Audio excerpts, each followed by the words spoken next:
Loh, kok gelap ya?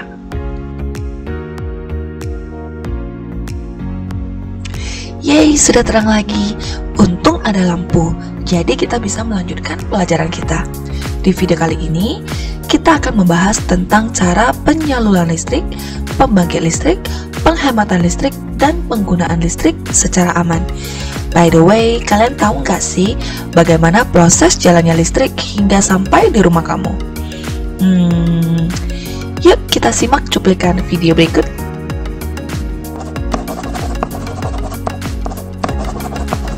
Jadi teman-teman, pada video kali ini saya akan coba menjelaskan bagaimana listrik bisa sampai ke rumah kita. Seperti yang kita ketahui bahwa keseharian kita tidak akan pernah terlepas dari yang namanya listrik. Mulai dari menonton TV, menyuci pakaian di mesin cuci, bermain game bersama kawan-kawan, atau hanya sekedar mencas handphone. Nah, pernah gak sih teman-teman iseng-iseng bertanya, apa jadinya jika dunia tanpa listrik? Jika dunia tanpa listrik, maka semuanya akan sangat gelap sekali, terutama pada malam hari. Dan kita tidak akan pernah nikmati peralatan-peralatan elektronik yang ada di rumah kita. Karena energi listrik begitu penting bagi kehidupan, maka tidak ada salahnya jika kita mencari tahu dari mana asalnya listrik yang kita nikmati ini. Dan semuanya berawal dari pembangkit listrik yang mengubah energi lain menjadi energi listrik. Contohnya ada PLTA atau pembangkit listrik tenaga air yang mengubah energi air menjadi listrik. Kemudian ada PLTD atau pembangkit listrik tenaga diesel yang memanfaatkan mesin diesel menjadi listrik. Lalu ada PLTU, pembangkit listrik tenaga uap yang mengubah energi uap menjadi listrik. Nah, dari pembangkit listrik ini dihasilkan tegangan 6-24 kV yang nantinya akan disalurkan ke gardu tegangan ekstra tinggi atau gardu TET. Di gardu ini terdapat trafo step up yang berfungsi untuk menaikkan tegangan menjadi 500 kV atau tegangan ekstra tinggi ya. Alasan menaikkan tegangan menjadi ekstra tinggi ini agar listrik yang melewati perjalanan yang sangat jauh sekali bisa menurunkan rugi-rugi daya akibat perjalanan jauh tersebut. Dengan menaikkan tegangan listrik ini, maka arus menjadi turun dan juga nantinya kabel atau kawat penghantar pun menjadi lebih kecil sehingga bisa menjadi penghematan secara ekonomi. Selain itu, tegangan 500 kV ini akan masuk ke gardu tegangan tinggi yang di sana juga terdapat trafo step down. Di trafo step down ini tegangan diturunkan menjadi 150 kV. Alasan penurunan tegangan dikarenakan memang jarak sudah tidak terlalu jauh dan sudah banyak rumah-rumah penduduk, sehingga memang tegangan perlu diturunkan agar menjadi lebih aman.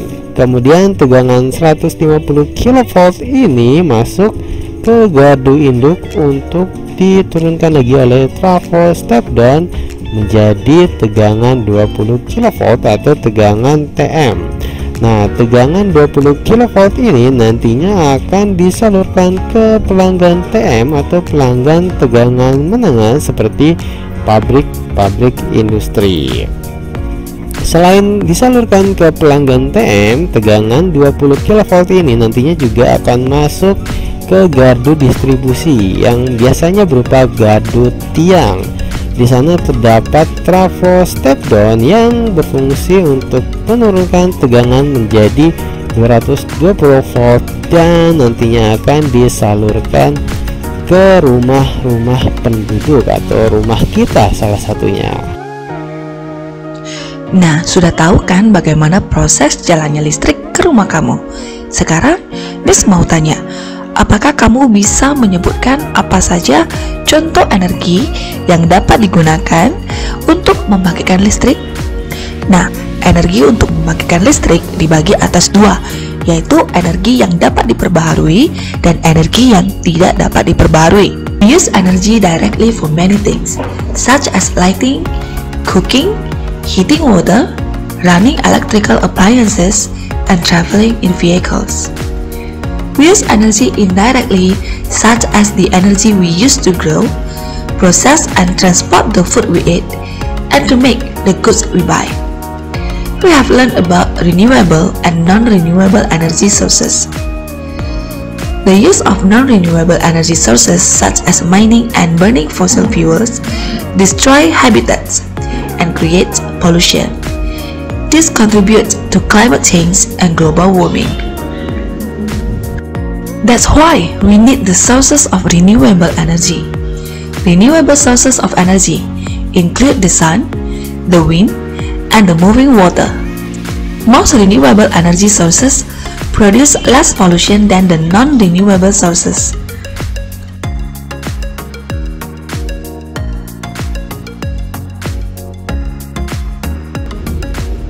The example of alternative energy are geothermal energy and nuclear energy. Pembangkit listrik tenaga panas bumi memanfaatkan energi panas yang berasal dari perut bumi. Bagian dalam bumi sangat panas loh, suhunya sekitar 6000 derajat Celcius, sehingga bisa melelehkan batuan dan menghasilkan uap panas. Uap panas ini akan bergerak dan memutar turbin sehingga menghasilkan arus listrik. Geothermal energy is clean and renewable because it does not produce lots of carbon dioxide gas like burning fossil fuels does. It is also renewable because we could never use up all the natural heat inside the earth. Sekarang kita masuk ke pembangkit listrik tenaga nuklir. Apa yang kamu pikirkan ketika kita menyebut kata nuklir? Bom atom? Ada dua jenis reaksi nuklir yang menghasilkan energi, yaitu reaksi fusi dan reaksi fisi. Reaksi fusi adalah reaksi yang timbul karena penggabungan dua atau lebih atom menjadi atom yang baru. Oh ya, energi matahari juga dihasilkan dari reaksi fusi loh. Sedangkan reaksi fisi adalah reaksi yang timbul karena proses pemisahan atau penguraian atom menjadi dua atom atau lebih. Nah, pembangkit listrik tenaga nuklir memanfaatkan reaksi fisi untuk menghasilkan listrik. Ada kelemahan dalam penggunaan tenaga nuklir sebagai pembangkit listrik, yaitu jenis pembangkit ini menghasilkan zat sisa radioaktif yang sangat berbahaya jika terkena kontak dengan manusia. Karena itu, diperlukan penanganan serius jika ingin memanfaatkan nuklir sebagai pembangkit listrik.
Hi, ngeri gak tuh students?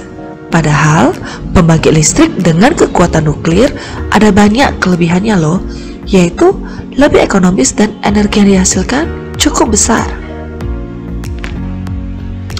Miss mau tanya nih, menurut kamu di antara pembangkit listrik tenaga panas bumi dengan pembangkit listrik tenaga nuklir, manakah yang lebih cocok dan aman didirikan di Indonesia?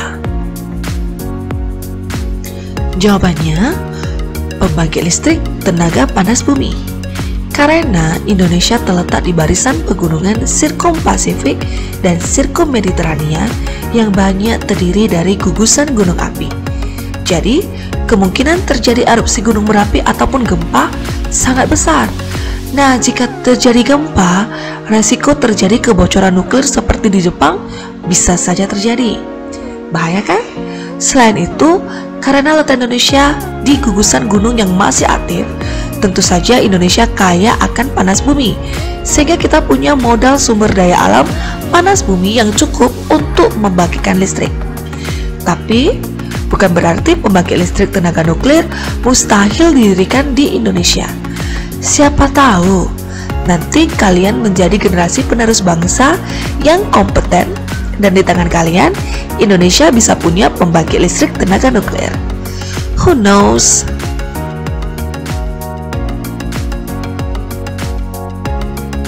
Apa saja macam pembangkit listrik yang ada di Indonesia? Yang pertama ada pembangkit listrik tenaga air. Pembangkit listrik tenaga air atau PLTA adalah sebuah pembangkit listrik yang menggunakan air untuk menghasilkan listrik. Pembangkit listrik tenaga air tidak menghasilkan polusi, sehingga termasuk sumber energi yang dapat diperbarui atau renewable energy. Pembangkit listrik ini mengandalkan kecepatan arus air untuk menggerakkan turbin di dekatnya. Pada umumnya, pembangkit listrik ini dibangun tepat di sebelah sumber air yang cukup besar, seperti bendungan atau sungai dengan aliran deras. PLTA juga terdapat banyak di Indonesia, seperti PLTA Waduk Jatiluhur, PLTA Gajah Mungkur, dan masih banyak lagi. Di nomor 2 ada pembangkit listrik tenaga angin. Nah, sesuai namanya, pembangkit listrik ini memanfaatkan energi angin untuk menghasilkan energi listrik. Biasanya, pembangkit listrik tenaga angin ini menggunakan sebuah turbin untuk memutar baling-balingnya. Nantinya, energi putar ini akan diteruskan ke generator untuk menghasilkan energi listrik. Nah, pembangkit listrik tenaga angin ini juga termasuk salah satu energi terbarukan atau renewable energy. Di Indonesia, pembangkit listrik ini merupakan sebuah teknologi baru. Dan hingga saat ini, baru ada 3 pembangkit listrik jenis ini di Indonesia. Salah satunya adalah PLTB Sidrap yang terletak di Sulawesi Selatan. Nomor 3, ada pembangkit listrik tenaga uap. Pembangkit listrik tenaga uap atau PLTU merupakan jenis pembangkit listrik yang mengandalkan energi uap untuk menghasilkan energi listrik. Uapnya sendiri dihasilkan dari hasil pemanasan yang bertujuan untuk mendapatkan suhu tinggi. Lalu energi uap itu akan menggerakkan turbin hingga berpotensi untuk menjadi energi listrik.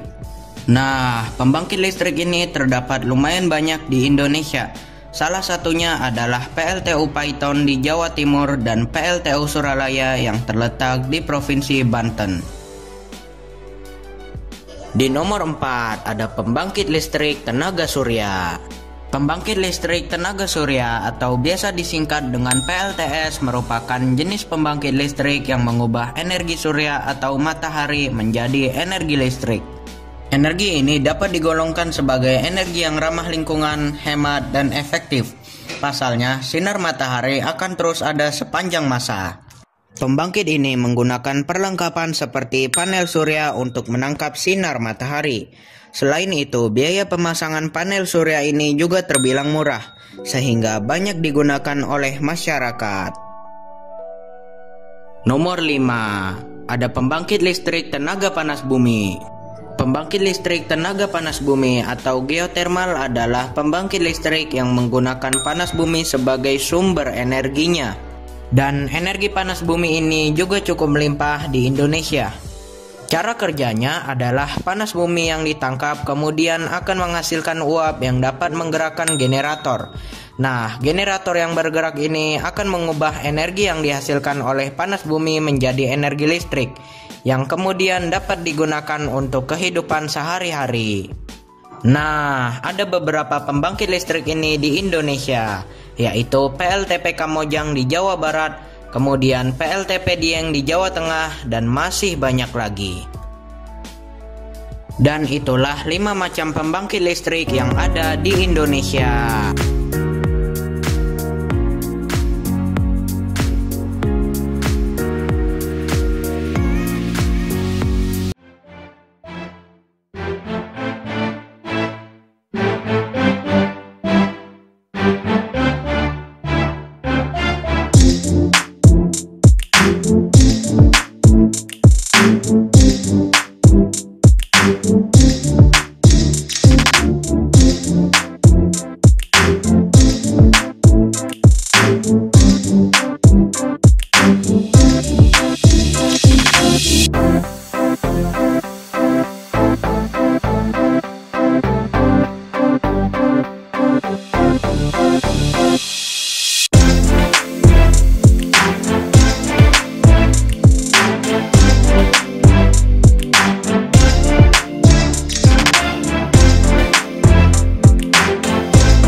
Sekarang kalian sudah tahu dong ya cara penggunaan listrik secara aman.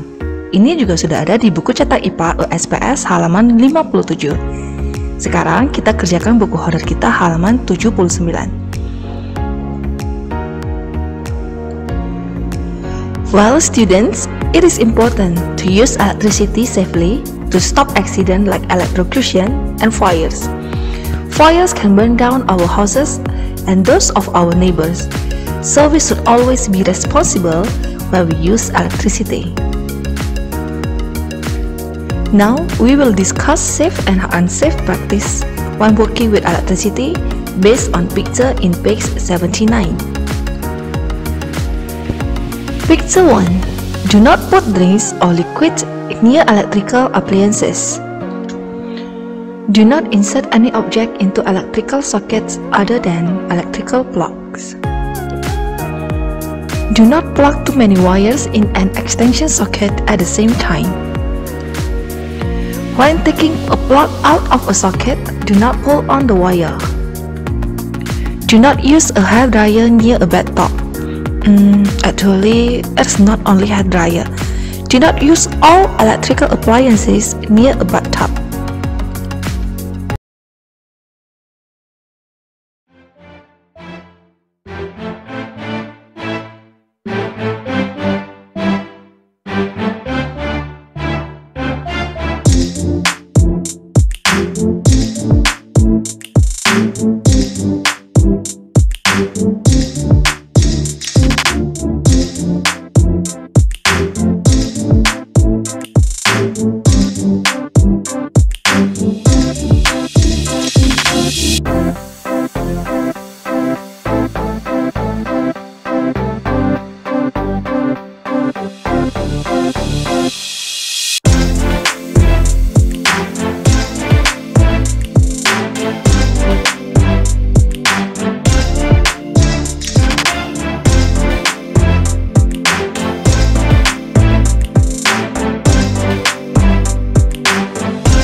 Summary activity.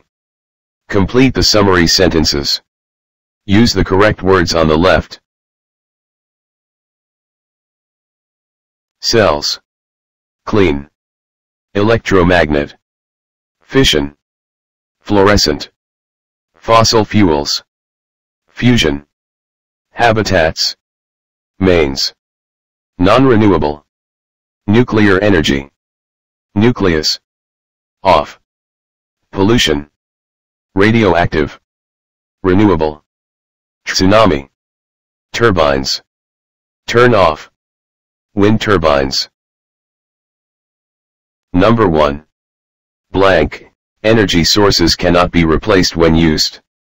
Number 2. Petroleum, natural gas, and coal are examples of blank.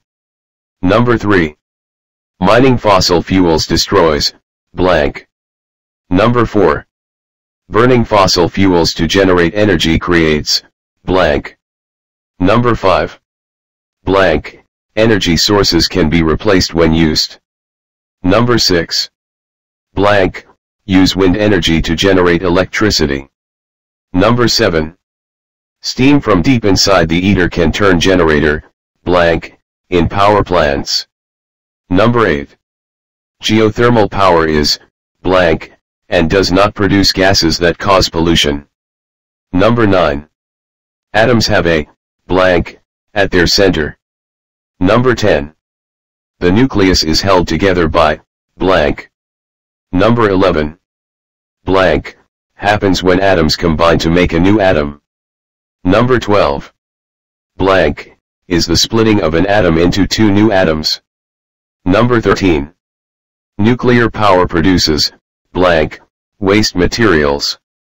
Number 14. The blank that happened in Fukushima destroyed a nuclear power plant. Number 15. A/N blank uses electricity to attract magnetic objects. Number 16. You can blank an electromagnet.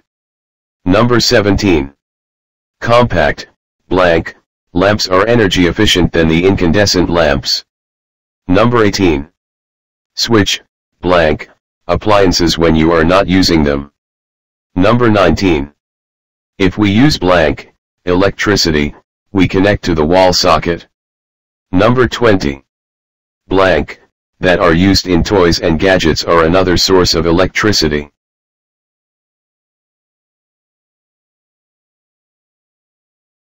Let's check your answers. Number 1. Non-renewable. Number 2. Fossil fuels. Number 3. Habitats. Number 4. Pollution. Number 5. Renewable. Number 6. Wind turbines. Number 7. Turbines. Number 8.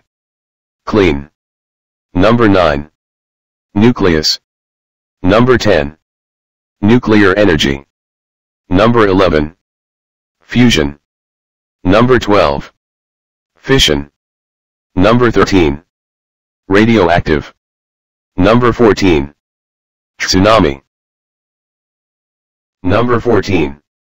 Tsunami. Number 15. Electromagnet. Number 16. Turn off. Number 17. Fluorescent. Number 18. Off. Number 19. Mains. Number 20. Cells.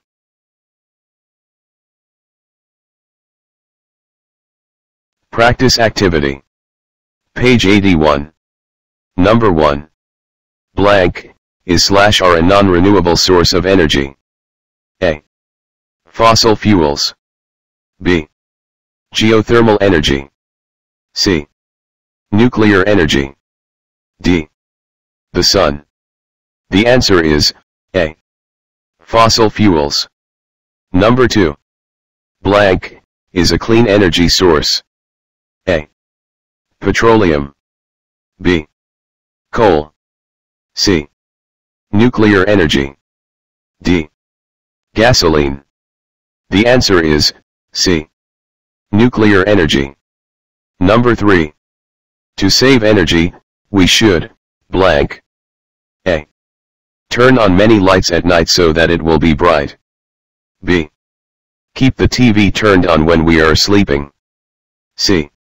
Open windows during the day to let the wind in. D. Play on a computer while watching TV and listening to the radio. The answer is C. Pen windows during the day to let the wind in. Number 4. The blank in a power plant produces electricity. A. Steam. B. Water. C. Power lines. D. Generator. The answer is D. Generator.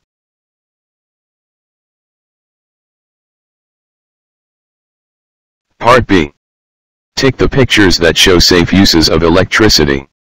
The answer are A and C.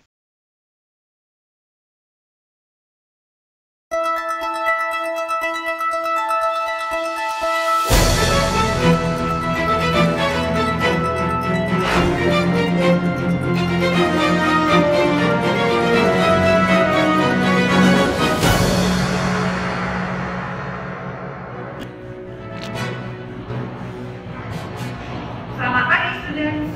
Hari ini berjumpa lagi dengan saya Miss Harum Dan saya Sofrans dalam program Sains dalam Berita.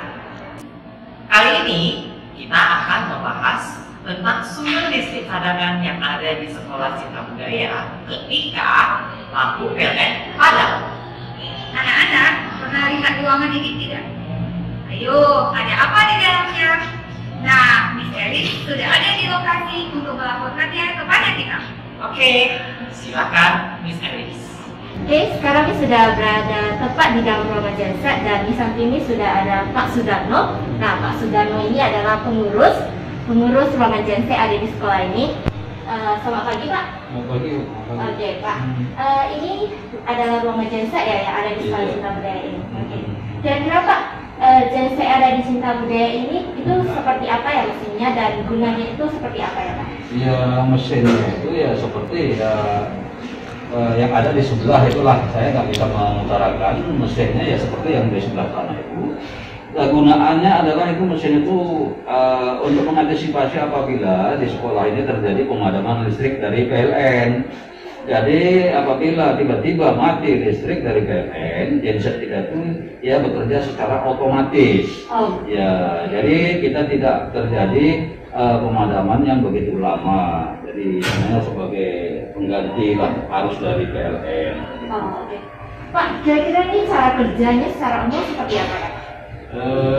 Cara kerja genset itu ya apabila di start, kalau secara manual dia baru hidup. Ya kalau di sistem kita sekarang ini ya cara kerjanya otomatis. Itu tadi yang saya bilang kan, apabila mati PLN ya dia terus hidup secara otomatis, tidak harus kita start manual. Gitu. Kapasitas mesin ini, Pak? Ya. Kapasitas mesin ini kira-kira berapa? Kapasitas mesin kita itu 800 kPa. Berarti satu kPa itu kan 1000-an.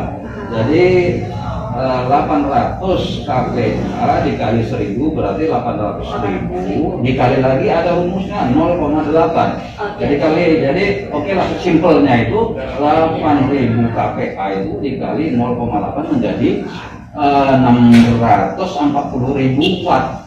Nah, itu kalau dikalikan. Itulah kapasitas kita. Untuk hal-hal yang bisa membuat genset ini cepat rusak, terus bisa nggak kasih tipsnya supaya bagaimana cara merawat genset ini agar lebih awet? Ya, caranya pertama untuk tahan genset itu ya perawatannya pertama seperti yang ada di cara pengoperasian. Pertama kita harus cek terdahulu ya oli pada mesin, untuk melumasi mesin. Kemudian air radiator juga selalu kita cek, ya. Kemudian air baterai juga selalu kita cek. Jadi kemudian minyak bahan bakar juga harus kita cek. Jadi dalam perawatan per hari-hari setiap harinya harus kita cek yang ada di mesin itu seperti ya itu oli mesin, air radiator, air baterai juga dan bahan bakar itu juga ya. Yang pertama sekali yang yang membuat kita itu membuat mesin itu rusak ya, kalau kita nggak cek oli tiba-tiba mesin beroperasi itu yang membuat bisa juga jadi jim gitu. Ya, air radiator juga kalau tidak ada mesin itu jadi panas itu jadi kecuali tidak meledak. Jadi air baterai juga bisa menjadi mesin itu rusak apabila nggak pernah dicek dan tidak ada air baterainya kosong gitu. Pak, ini yang terakhir Pak, ya bahan bakar yang dipakai untuk genset di sekolah ini apa ya Pak? Bahan bakar yang dipakai itu yaitu kita punya solar ya, minyak solar itu bahan bakarnya. Jadi kapasitasnya dalam operasi mesin itu per jamnya dia menggunakan bahan bakar itu apabila beban tinggi dia 90 liter per jam. Kalau beban rendah ya dia hanya 60 liter per jam gitu aja. Terima kasih ya Pak atas waktu yang diberikan. Oke, Miss Alice melaporkan kembali lagi ke studio. Terima kasih Miss Alice atas informasinya. Semoga informasinya bermanfaat bagi kita semua ya.